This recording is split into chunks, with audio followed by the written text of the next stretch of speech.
Halo Sober, gimana kabarnya? Sudah mendengarkan musik apa hari ini? Dangdut, pop, rock, keroncong, atau jazz? Atau mungkin Anda memutarkan lagu-lagu religi? Nah, saya kira itu lebih baik. By the way, gimana setelah melihat 4 cuplikan video klip tadi? Apakah memori Anda langsung traveling ke masa ketika murung di kamar karena diputusin pacar? Atau mungkin pulang sekolah ngerjain PR di kamar? Atau genjerang-genjerang gitar di pinggir jalan bareng teman-teman tongkrongan? Ya, keempat band tadilah yang saya kira banyak menemani keseharian kita pada tahun 90-an akhir sampai tahun 2000-an. Pada periode pertengahan tahun 90-an akhir sampai awal tahun 2000-an, telinga kita pasti sering mendengar band Slank, Dewa 19, Padi, dan Sheila on 7. Keempat band besar itulah yang menjadi banyak inspirasi oleh band yang muncul pada pertengahan tahun 2000. Wajar saja jika banyak band yang terinspirasi oleh keempat band tadi, karena banyak prestasi yang baik Slank, Dewa 19, Padi, dan Sheila on 7 raih. Slank merupakan grup band yang terbentuk pada tahun 1983, dipelopori oleh Bim Bim yang awalnya membuat grup band dengan nama Cikini Stun Komplek. Setelah beberapa kali berganti formasi, baru pada formasi ke-13 Slank berhasil membuat album dan masuk dapur rekaman dengan menghasilkan album yaitu Sweet Sweet Hehe pada tahun 1990 dengan formasi Bim Bim pada drum, Kakak pada vokal, Bongki pada bass, Pai pada gitar, dan Indraki pada keyboard.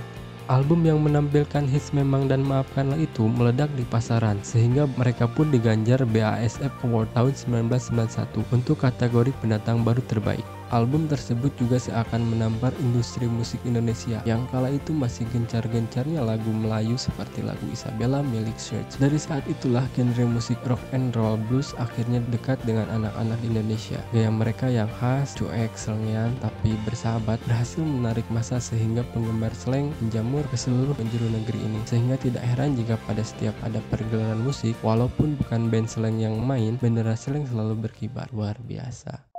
Melihat kesuksesan Slank, akhirnya membuat Ahmad Dhani terinspirasi bersama 4 sahabatnya yaitu Erwin, Wawan, Andra, dan Ari memberanikan diri untuk membuat demo dengan bekal materi lagu Kita Tidak Sedang Bercinta Lagi dan Swear. Dan akhirnya pada tahun 1992, Dewa merilis album dengan judul 19 yang menghasilkan hits Kangen dan Kita Tidak Sedang Bercinta Lagi yang sukses mendapat tempat di hati pecinta musik Indonesia. Nama Dewa 19 pun seketika melejit di belantika musik Indonesia. Melalui album ini, Dewa 19 berhasil menyabet 2 penghargaan di BASF Award pada tahun 1993, masing-masing untuk kategori pendatang baru terbaik dan album terlaris tahun 1993.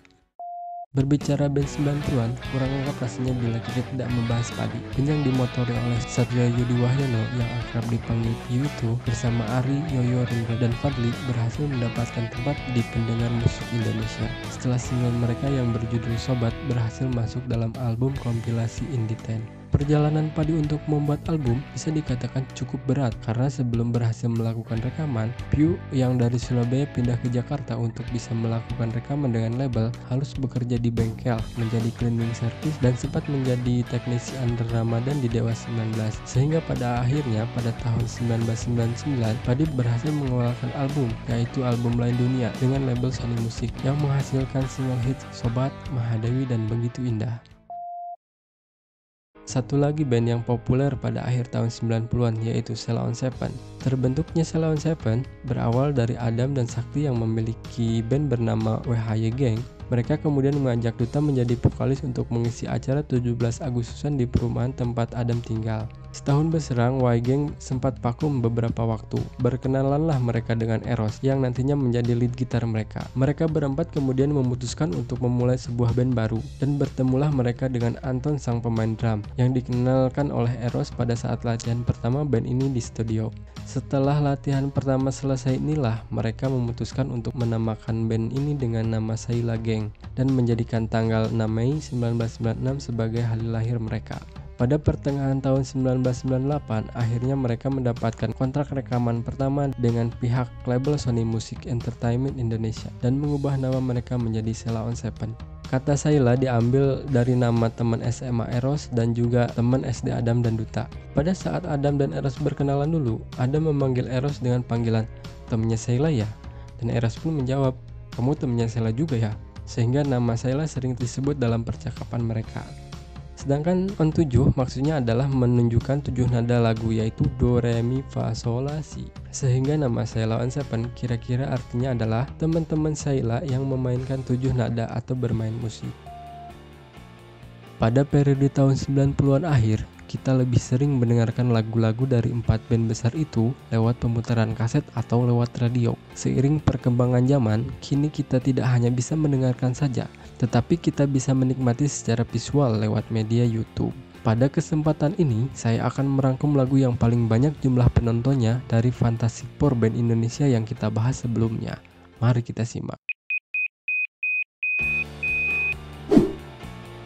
Dari official YouTube Slank Musik, lagu yang paling banyak jumlah penontonnya adalah lagu Virus dengan jumlah penayangan sebanyak 17 juta dengan 41.000 like dan 2.700 dislike.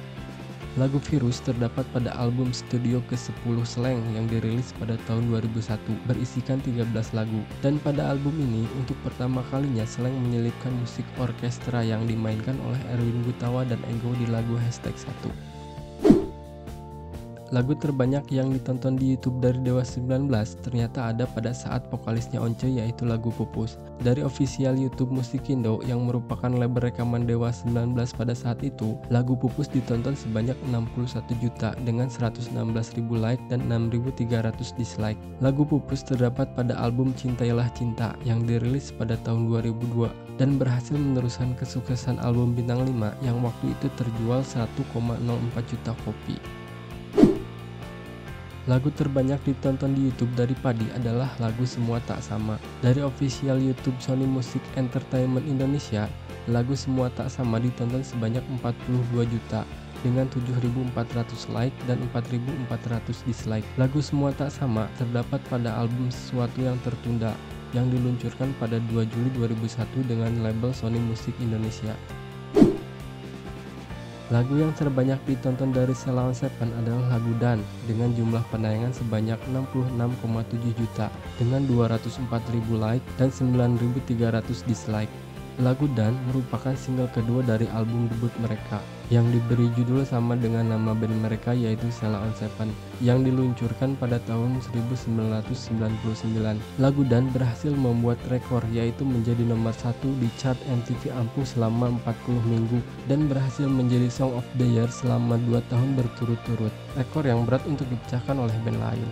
Dan itulah semua deretan lagu dengan jumlah penonton terbanyak di YouTube dari Fantastic Four Band Indonesia tahun 90-an. Sampai saat video ini dibuat, Sheila on 7 berhasil unggul.